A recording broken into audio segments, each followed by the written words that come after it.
Assalamualaikum warahmatullahi wabarakatuh. Pada sore hari ini, terima kasih untuk ibu-ibunya yang masih tetap bersemangat mengikuti pertemuan kelompok pada sore ini.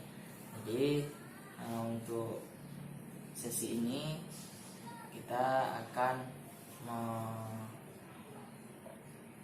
mengulas ataupun memahami tentang lansia. Jadi pada sore hari ini kita akan mengadakan pertemuan kelompok tentang judul perlindungan sosial, perlindungan sosial. Jadi dalam hal ini kita masuk ke sesi 14, yaitu pentingnya kesejahteraan usia lanjut ataupun lansia. Jadi sebelum kita masuk ke materi, saya ingin bertanya kepada ibu-ibu, apa sih pengertian lansia itu? Yang dikatakan lansia itu seperti apa gitu, dari segi fisik ataupun dari segi usianya? Coba diingat-ingat. Sudah untuk Ibu Ani. Apa yang maksud dengan lansia? Lansia orang yang sudah tua, yang memiliki usia di atas 70 tahun. Iya, bagus itu Ibu Aninya. Jadi Ibu Ani udah paham nih tentang lansia. Jadi sebagai manusia di muka bumi ini, lansia itu adalah kita di masa akan datang. Jadi pada sore hari ini kita akan bahas tentang pentingnya kesejahteraan lansia. Jadi di sini ada nggak yang di rumahnya ada lansia? Berapa orang di sini yang ada lansia? Oh, banyak ya yang orang tuanya masih hidup, yang berusia di atas 70 tahun. Baik, di sini kita akan bahas tentang lansia. Jadi di dalam perundang-undangan ataupun dalam negara kita, lansia itu mendapat perlindungan khusus dari negara. Jadi menurut Organisasi Kesehatan Dunia ataupun World Health Organization ataupun WHO, bahwasanya batas terhadap lanjut usia adalah 4 golongan. Ada 4 golongan menurut WHO, Ibu ya. Yang pertama itu adalah usia pertengahan 45 sampai 59 tahun. Kemudian yang kedua usia 60 sampai 74 tahun. Kemudian yang keempat adalah lanjut usia tua, yaitu 75 sampai 90 tahun. Kemudian yang keempat lansia sangat tua di atas 90 tahun. Jadi untuk yang di sini yang ada lansianya di rumah, kira-kira yang di rumah lansianya usia berapa ibu-ibu? Di atas 80 atau ada yang di atas 90? Oh, masih di atas 70 ya. Berarti sekitaran usia 75 sampai 90 tahun. Berarti masih usia lanjut usia, Bu ya, lanjut usia 70 sampai 90 tahun. Jadi itu masuk di bagian yang ketiga, yaitu lanjut usia tua. Jadi 75 sampai 90 tahun. Kemudian di sini ada nggak yang penerima PKH yang lansia? Oh, ada ya, ada nih nenek Poijem ya. Nenek Poijem ada nih. Berarti di kelompok sejahtera ini ada lansia 1 ya, nenek Poijem ya. Ikut berkumpul kepada kita. Jadi terima kasih untuk nenek Poijemnya yang telah hadir. Di sini nenek juga harus pahami juga untuk untuk ibu-ibunya yang menerima PKH pendidikan atau penerima PKH reguler ataupun untuk anak didik. Jadi ibu-ibunya harus pahami bahwasanya lansia ini haruslah kita jaga, kita rawat, karena dia adalah orang tua yang telah membesarkan kita menjadi yang saat sekarang ini. Jadi kita sebagai anak, kita harus bisa merawat orang tua kita yang telah membesarkan kita, memberi kasih sayang kepada kita, bahkan menjadikan kita anak-anak yang berhasil, anak-anak yang telah mendapatkan perhatian lebih dari orang tua kita, yang saat ini orang tua kita mungkin ada yang sudah meninggal ataupun masih hidup dan saat ini masih menginjak usia lansia. Maka kita sebagai anak yang masih ada orang tuanya, maka kita sebagai anak harus merawat orang tua, karena orang tualah yang telah membesarkan kita. Jadi di dalam Undang-Undang Nomor 13 Tahun 1998 Ketentuan Umum Pasal 1 bahwasanya ayat 2, lanjut usia adalah seseorang yang telah mencapai usianya di atas 60 tahun.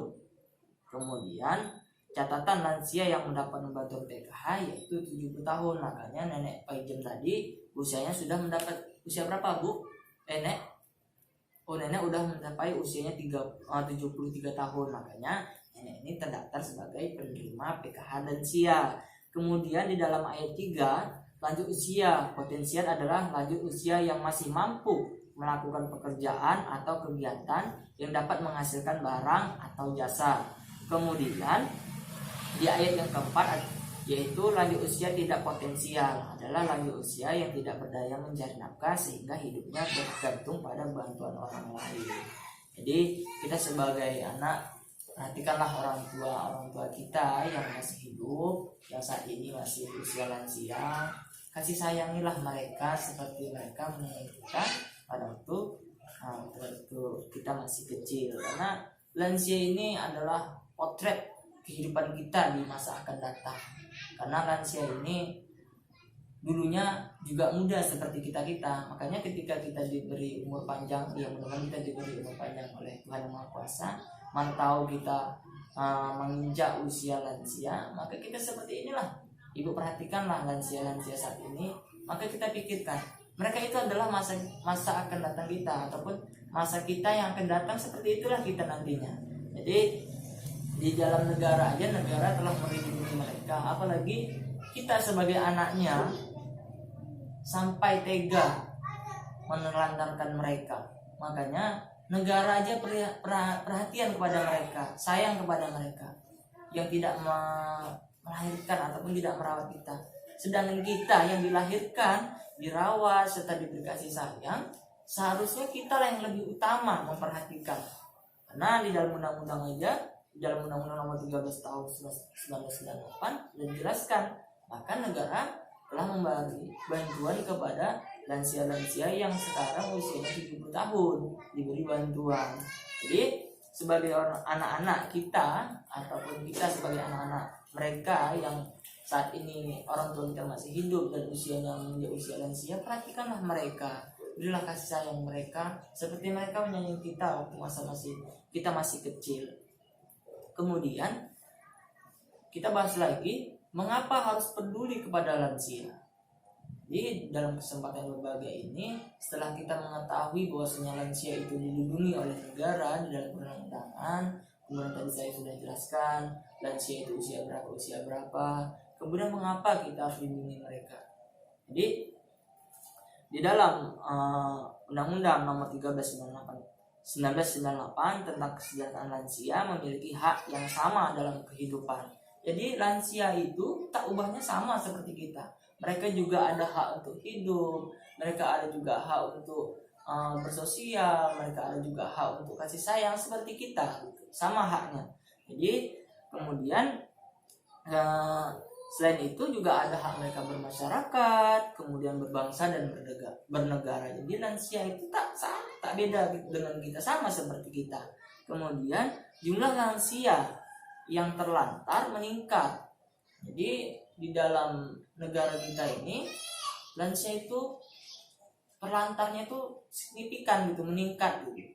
Jadi mengapa negara membantu lansia-lansia ini?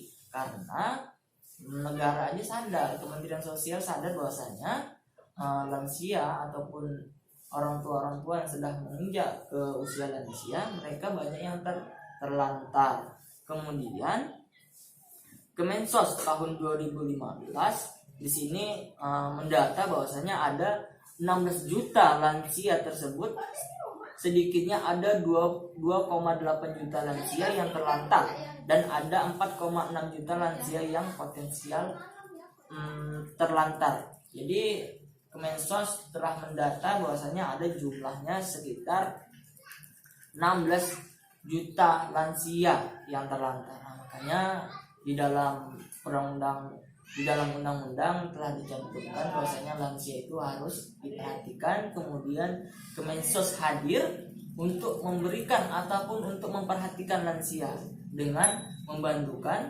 ataupun memberi bantuan uang untuk kesehatan mereka di masa lansia ataupun di masa tua mereka.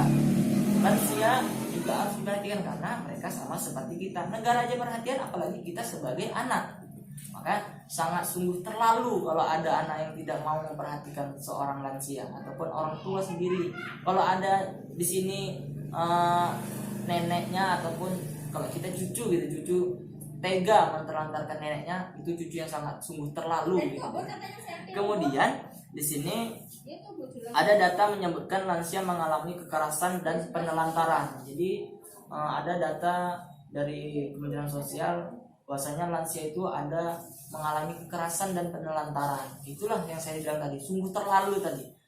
Jadi jangan sampai kita mengalami ataupun berbuat sedemikian rupa ataupun seperti itu, jangan sampai kita lakukan, menelantarkan ataupun memberi kekerasan kepada lansia, jangan sampai ibu-ibu ya. Kemudian lansia adalah orang tua yang membesarkan dan mendidik dengan kasih sayang. Seperti yang saya bilang tadi, lansia adalah orang tua yang mendidik kita dengan penuh kasih sayang. Kemudian sebagian lansia kurang mendapatkan perhatian dari keluarga. Nah, jadi makanya Kementerian Sosial hadir untuk memberikan bantuan mereka, karena lansia ini banyak ketika di lingkungan keluarga lah ataupun di lingkungan tetangga. Coba perhatikan, ada nggak lansia yang hidup sendirian di rumah? Ada bu ya. Untuk nenek Pak Ijem tadi di rumah tinggal sama siapa? Nenek? Oh masih sama anak tinggalnya nek ya. Alhamdulillah anaknya masih perhatian, masih sayang sama nenek. Mudah-mudahan ketika nanti ada lansia-lansia lagi yang di sini, cobalah perhatikan lansia-lansia di sini. Kemudian lansia adalah potret kita di masa yang akan datang. Tadi yang saya bilang tadi, lansia adalah potret kita di masa akan datang. Itulah dia tadi. Jangan sampai kita lupa akan diri kita. Terima kasih. Mungkin itu yang dapat saya sampaikan. Lebih dan kurang saya mohon maaf. Saya akhiri. Wallahu muwaffiq ila aqwamit thoriq. Assalamualaikum warahmatullahi wabarakatuh.